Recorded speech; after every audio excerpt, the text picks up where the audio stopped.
အားလုံးပဲမင်္ဂလာပါရှင်ညီမကတော့ MIC မှာတက်နေတဲ့အကြောင်းသူလေးဖြစ်ပါတယ်ရှင်ညီမနဲ့တူတူ MIC ကျောင်းတော်ကြီးကိုအတူတူလိုက်ကြည့်ကြရအောင်နော်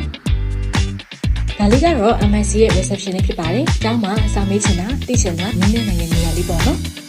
ဒါကတော့ MIC ရဲ့ library ပေါ့နော် business marketing leadership နဲ့လေ့လာစရာပညာရေးဆိုင်ရာစာအုပ်တွေအများကြီးလည်းရှိပြီးတော့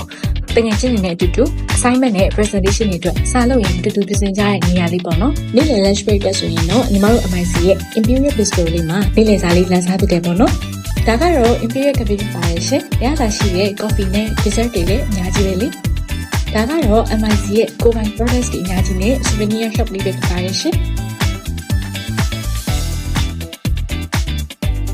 ညီမတို့ MIC ရဲ့စာသင်ခန်းလေးတွေကိုလည်းတစ်ချက်အတူတူလိုက်ကြည့်ကြရအောင်နော်MIC မှာတော့ဆရာမတွေကအတင်ပြကောင်းတာရောငွေချင်းတွေကခင်မှုကောင်းတော့အကြောင်းတက်ရတာလည်းပြောစရာကောင်းတယ်လေ MIC မှာတော့ Art Club, Dance Club, Music Club, Sport Club, E-Sport Club, Movie Club နဲ့တခြား club တွေလည်းအများကြီးနဲ့တစ်နှစ်ပတ်လုံး events တွေကလည်းအများကြီးဆိုတော့ကျောင်းစာအဖြစ်ကိုဝါသနာပါတဲ့ activities လေးတွေပါ join လုပ်ရတော့အရင်တော်စရာကောင်းတဲ့ကျောင်းသားဘဝလေးတွေလည်းရနိုင်နေလေ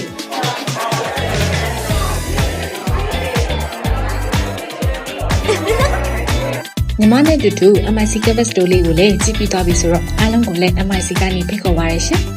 MIC မှာတော့ University of Greater Manchester နဲ့ Pearson Education တို့နဲ့ပူးပေါင်းပြီးနိုင်ငံတကာအဆင့်မီအင်္ဂလိပ်ပညာရေးကိုဖွင့်လှစ်သင်ကြားနေပြီး10ရန်17တန်းအောင်မြင်ပြီး Imperial International Foundation Program IGCSE GED နဲ့တက္ကသိုလ်ဝင်အောင်မြင်ပြီး BSc Honors Business and Managementစီးပွားရေးနဲ့လုပ်ငန်းခွင်အောင်မြင်မှုတွေအတွက် MBA program တို့အပြင် Diploma Certificate program တို့ကို IMED တွေအတွက်ပေးရနေပါတယ်ရှင် We welcome you from Myanmar Imperial College MIC Enroll now for your dreams Myanmar Imperial College MIC အိမ်မက်ပါအိမ်မက်များကိုယုံကြည်ပါအိမ်မက်များကိုအကောင့်ထဲပေါ်ပါ